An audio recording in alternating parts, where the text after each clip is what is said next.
Poda de los cítricos. Introducción, objetivos y criterios de poda. Morfología. El árbol de los cítricos, al igual que el resto de las plantas, consta de dos partes: la parte aérea y el sistema radicular. Entre estas dos partes se establece una relación de equilibrio, existiendo una correspondencia entre el desarrollo del sistema radicular y el volumen de la parte aérea. Si por cualquier circunstancia se rompe este equilibrio, la planta reacciona para recuperarlo. Sistema aéreo. Está formado por el tronco y ramas principales con diversas ramificaciones. Los cítricos cultivados tienen un tronco único del que parten dos o más ramas principales a una altura de entre 40 y 60 centímetros del suelo. La parte inferior del tronco se corresponde con el patrón sobre el que se asienta la variedad. El ángulo de inserción de las ramas principales con el tronco es distinto según la tendencia de crecimiento de cada variedad. Debido a esta tendencia podemos hablar de variedades de porte erecto con tendencia a crecimiento vertical: el Lendale, Marisol, Salustiana; de porte normal: Navel, Sanguina, Navelina, Valencia; y de porte abierto: Clemenules, Fortune, Satsumas. Estas ramas principales son las que constituyen el esqueleto y sostén de la parte aérea del árbol. A partir de ellas aparecen las ramificaciones en donde se asientan hojas, flores y frutos.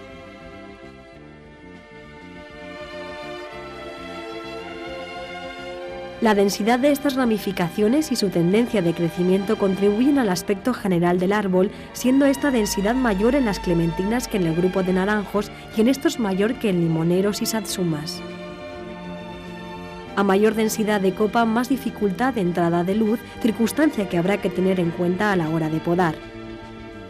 El podador, antes de iniciar el trabajo, ha de fijarse en los aspectos comentados para decidir la pauta de poda a seguir. Los cítricos son árboles de hoja perenne. No obstante, estas hojas tienen una duración determinada, por lo que se va renovando a lo largo del tiempo. La vida media de las hojas situadas en ramas de producción es de unos 15 meses, mientras que las situadas en brotes verticales vigorosos pueden vivir entre 2 y 4 años. La época de mayor caída tiene lugar en primavera, después de pasada la floración.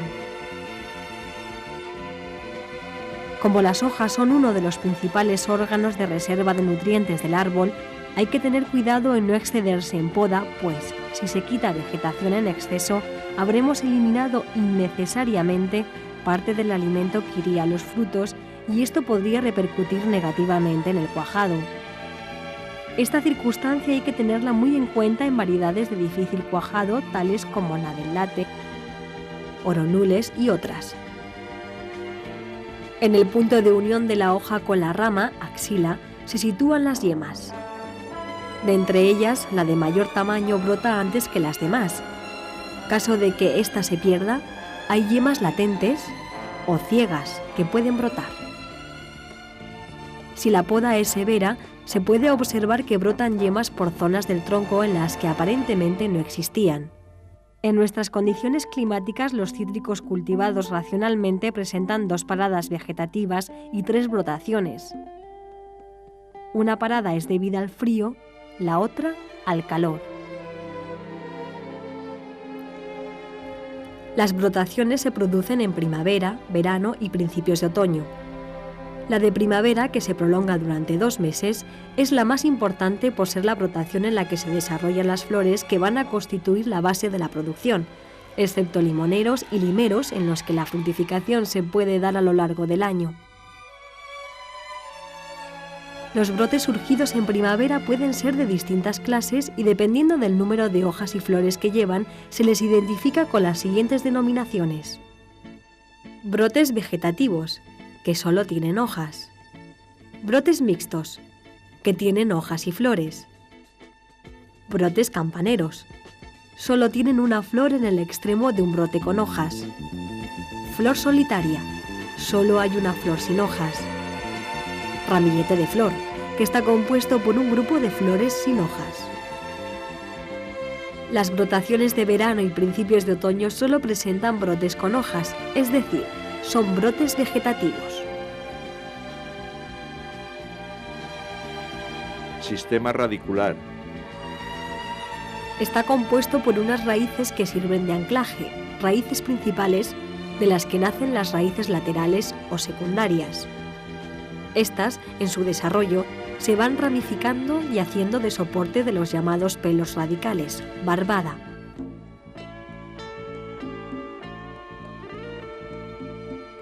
La profundidad a la que se encuentran las raíces es variable según patrón y tipo de suelo, aunque, en general, el 80% se encuentra entre los 15 y los 80 centímetros. En cuanto al círculo en el que se extienden, se suele corresponder con la zona del goteo del árbol. Fisiología. Absorción. La planta absorbe el agua y las sustancias minerales en ella disueltas a través de distintos órganos vegetativos. Estos órganos, de mayor a menor capacidad de absorción, son raíces fibrosas, pelos radicales, brotes, hojas y frutos. Circulación de la savia. Como en cualquier planta leñosa hay una doble circulación. La del agua y sustancias minerales disueltas, denominada savia bruta, que va desde las raíces, donde son absorbidas, hasta las hojas. En estas, la savia bruta se transforma en savia elaborada, iniciando una circulación que va desde las hojas al resto de la planta para alimentar a todas y cada una de las células.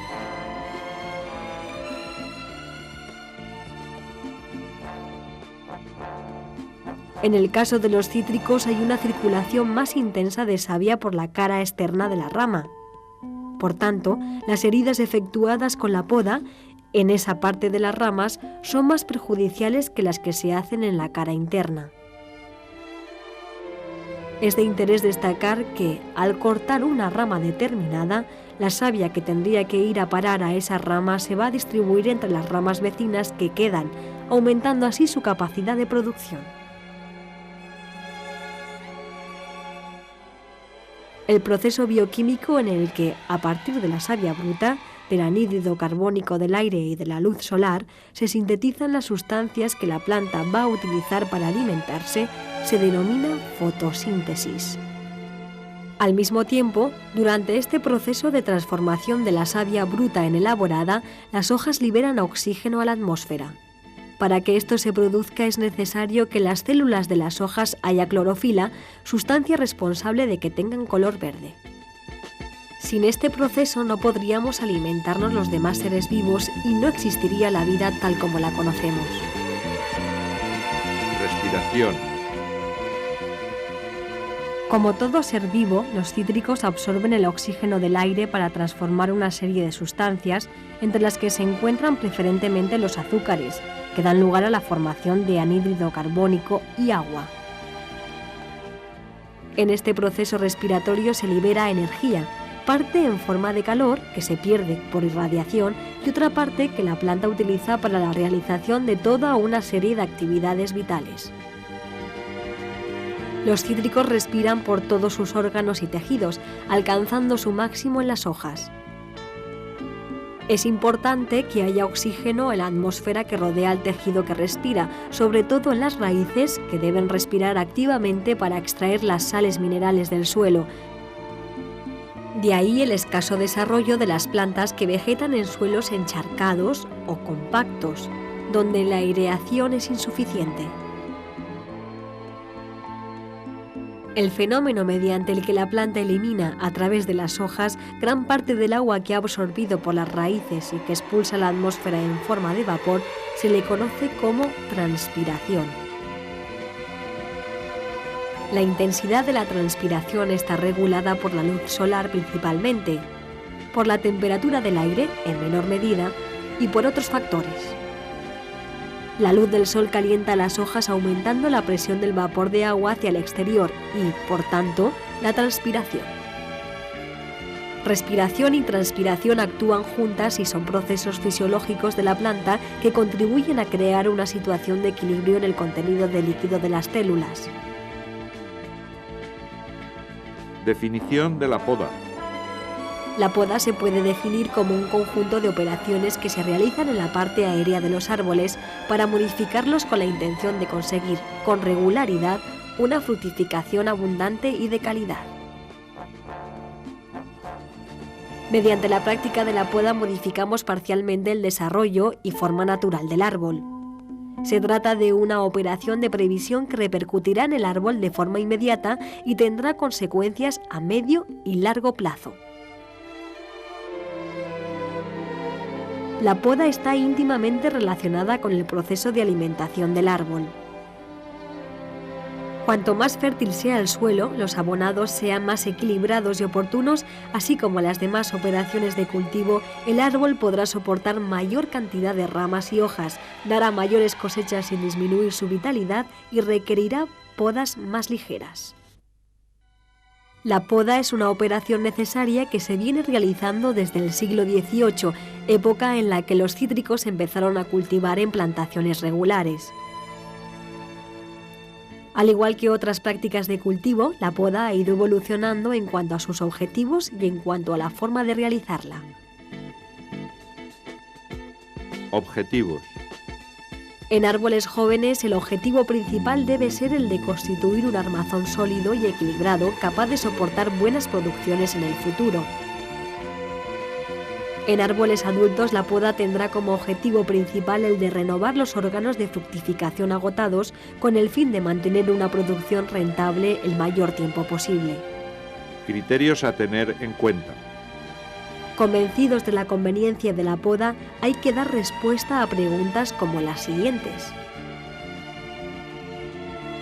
¿En qué época podaremos? ¿Con qué frecuencia efectuaremos la poda? ¿Con qué intensidad? Época. En árboles jóvenes se puede efectuar las operaciones que constituyen la poda de formación en cualquier época, siempre que no haya peligro de bajas temperaturas. Si hay que suprimir alguna rama de importancia, se hará en primavera. Los árboles adultos deben podarse una vez pasado el riesgo de heladas y recogida la cosecha. En caso de descenso brusco de temperaturas, se ha observado que los árboles podados sufren más que los no podados. Como, a veces, no es posible podar cuando se debe, en esos casos es más recomendable atrasar la poda que adelantarla, ya que el peligro que se puede derivar de una poda temprana es más grave que el de una tardía. Las variedades de recolección temprana se podarán cuanto antes, sin olvidar el condicionante de la posible llegada de fríos. Una poda temprana en estas variedades favorece la precocidad en la cosecha siguiente. En cambio, en variedades tardías y las de media temporada, cuya recolección se retrase, habrá que esperar a principios de verano para podar.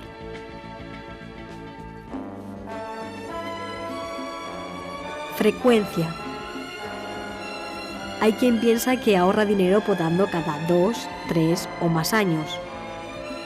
Se debe tener en cuenta que cuanto más largos sean los periodos entre poda y poda, las ramas a eliminar se habrán hecho más gruesas, será necesario más tiempo para cortarlas y las heridas serán mayores, resultando más difícil su cicatrización, al tiempo que constituyen una vía más fácil para la entrada de enfermedades. En una poda anual los cortes serán menos severos, el árbol será menos castigado y se necesitará menos tiempo para dejarlo bien podado. Además, si las ramas que sobran se quitan en su momento, las sustancias nutritivas irán a parar a ramas vecinas mejor constituidas o más interesantes desde el punto de vista productivo. Podemos concluir diciendo que la poda debe hacerse con una periodicidad anual. Intensidad. En este apartado, al hablar de intensidad de poda, estamos pensando en la cantidad de vegetación que se deberá quitar al árbol y que dependerá del objetivo que se trate de conseguir. Recordemos que en árboles propensos a la becería, como Navelina, Salustiana, Valencia y Hernandina, efectuaremos podas ligeras el año que florecen poco y podas más enérgicas el año de mucha floración.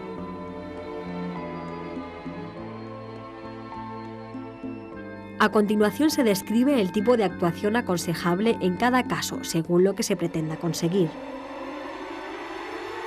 Intensidad muy fuerte. La intensidad de poda será muy fuerte, eliminamos del orden del 50% de la vegetación si lo que pretendemos es alguno de los puntos siguientes. Renovar copa sin cambio de variedad. Renovar copa con cambio de variedad. Preparar árboles que se van a eliminar en plantaciones intensivas o facilitar la iluminación del interior del árbol. Intensidad fuerte. Si lo que pretendemos es renovación de parte de la copa o regular la producción en años de mucha floración,